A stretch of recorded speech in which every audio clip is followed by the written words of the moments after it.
Fake garden advice versus real gardens. Sweet potato slips don't lie. You know what makes me mad? Well, not this. It had 90 degrees. Wind hard out of the south. Then it switched over to 40 degrees and wind hard out of the north. Tree came down. That happens sometimes. That's part of gardening. But you know what happened with my peas?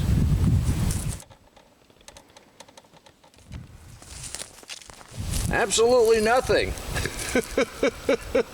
They came up just like they were supposed to. But this is the difference between AI slop and sweet potato slips.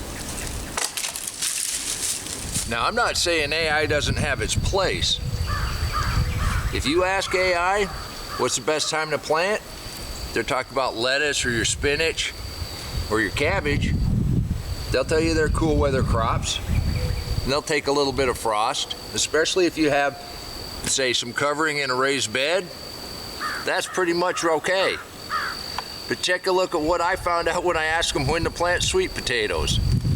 Now, if you ask AI, it'll tell you go ahead and plant sweet potatoes right after your last frost. And here in Zone 7, that'd be April 15th, and that'd be a huge mistake. I learned that the hard way. Any cold weather, and it can get cold, it doesn't have to necessarily frost, but any cold weather will set these back. And if you happen to get a late frost, it'll take and kill this, and you'll lose all your work. And we've been growing slips since Thanksgiving. That's how we have some of these up potted, but we're gonna be ready. And then we got some that are just coming on their own. Now today is Saturday, and you know what that means. We go to you and we celebrate what's going on in your garden. And we've got 4 contributors that wanted to let everybody know what happens in their real garden. Protect against fake garden information. You gotta find real gardeners, people that get their hands dirty and grow things that taste good. Kind of like this group. And how we grow potatoes, let's go ahead and take a look at Walter. We were with Walter a couple weeks ago when he planted these in his garden. And remember, that white lid, that's his compost pile. He composts all his kitchen scraps, feeds his worms, makes more life in the soil. His potatoes have just now broken through the deep mix mulch that he uses. It's going to be quite a little while before he has potatoes, but he ought to have a nice little cluster under each one of those plants, the way it really works. Walter, we look forward to seeing your harvest. Thank you. Now, if you see one of those very slick package videos, pretty girl dumping out a bag full of sweet potatoes, or some strong man dumping out a laundry basket full of potatoes he grew in 2 weeks, you need to know the difference between AI slop and slips. One of the other misleading things about AI garden videos, we planted these a week ago. You were with me. We need to start our tomatoes, and this is the way I do it. Our first, we didn't get real particular about labeling which seeds were in this batch. They kind of all came together. And this got a see-through lid with some vent holes that actually fit on this one. So I'm just going to lock that down, take it up to the house, and in a couple days, we're going to have a bunch of sprouts in here. They've sprouted. I left them sitting one direction. They were reaching for the sun. We'll be able to up-pot these this week, and I hope you join me for that. And by the time they're big enough to go in the ground, the soil temperature should be just about right. But you have to wait. There's time involved. The AI has no idea what really happens in a garden. And that kind of information only comes from people that get their hands dirty and grow things that taste great. Just like Bruce down in Orlando.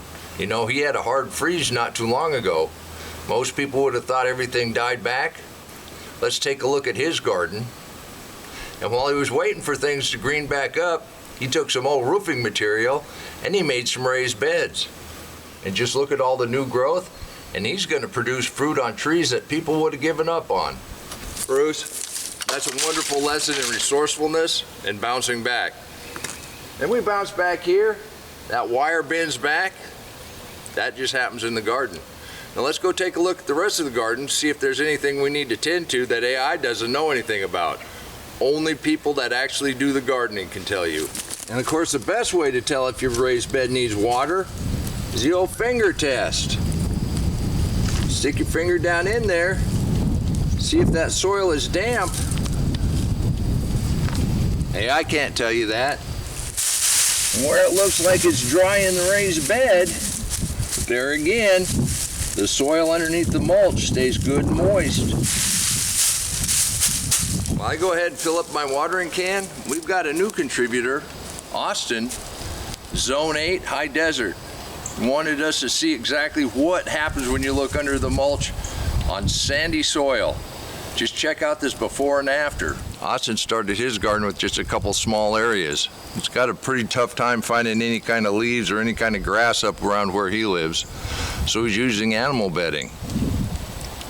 Now, just take a look at this little video he gets shot for us. The before and after is just amazing. He combined his small patches into one pretty good sized little garden. We look forward to seeing the produce you get out of this year, Austin. Austin, thank you for sharing and showing us exactly what happens to sandy soil when you cover it with organic material. Aren't our contributors great? I invite you to become a member of this group.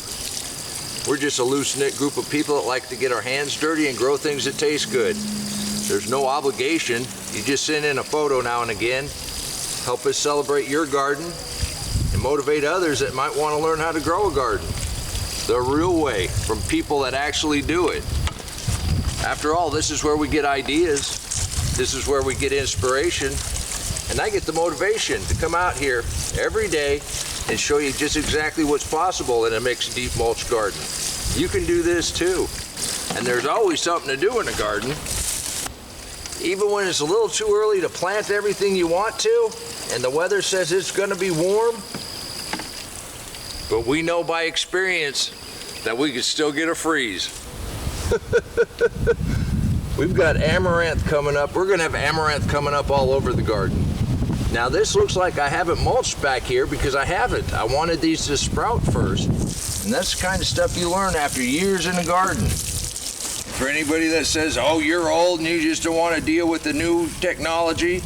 No, I get that AI's here and I get that it has some really good benefits. But I also know it doesn't make up for experience. And there's some things you shouldn't trust it with.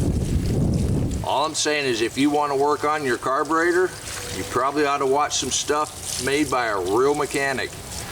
You want to learn how to actually grow your own food, you probably ought to seek out a real gardener. While I go get a little more water, let's go on down to East Texas and take a look at Mike and Linda's garden.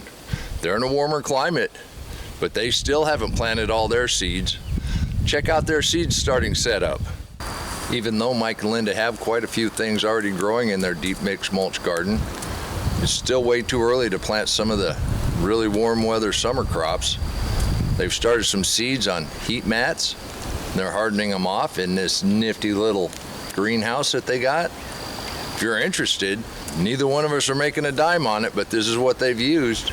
Mike, Linda, that's wonderful as always. Look at that. We got strawberries blooming. I can't wait. Fresh strawberries out of the garden. That's why we do it, because it tastes great. You can do this too.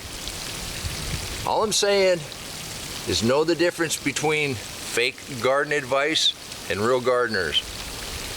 And until next time, remember, take care of yourself, take care of your family, and God bless you.